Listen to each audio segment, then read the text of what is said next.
tabi. Yung uwian namin. Sobrang lakas ng ulan. Mga idol oh. Hindi na maikot mga idol. Walang makitang bundok. Ano? Talaga mga idol. Yan.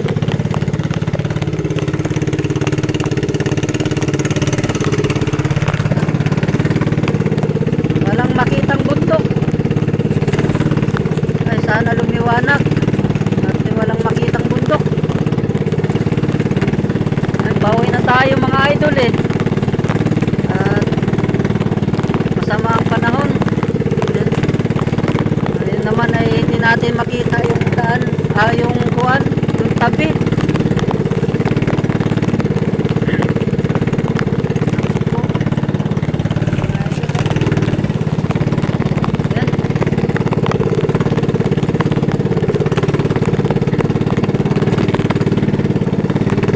Walang makitang bundok. Diyos ko po, sana yung tabi nito. Paikot-ikot na yung hangin.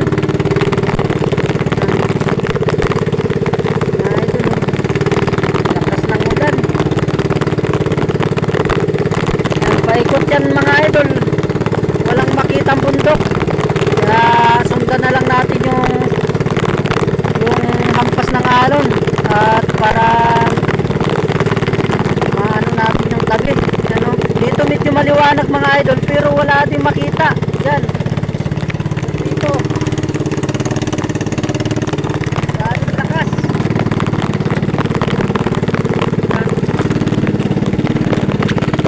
Tayo.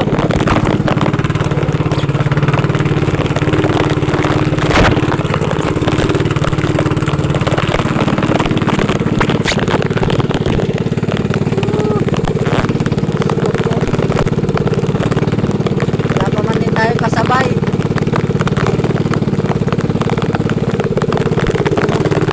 Lakas ng ulan.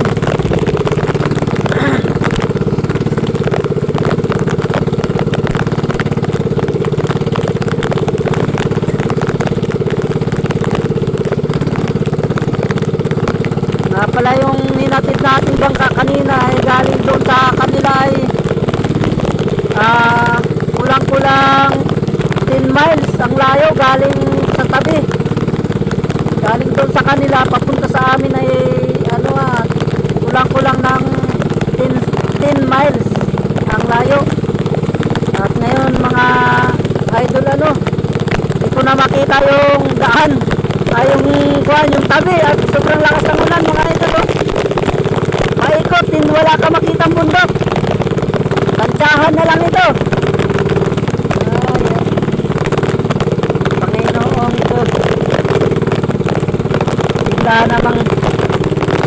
Bigla namang ganito ang panahon. Sobrang lamig na rin. Kanina pa tayong gabing basa mga idol. Madaling araw pa tayo basa. Mga idol.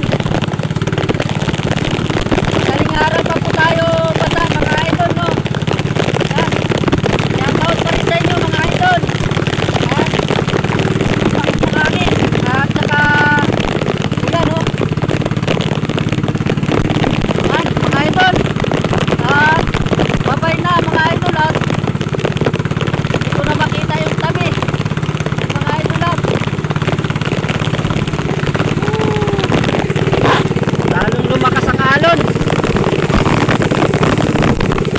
Babay na mga idol at hindi ko maano yung tabi.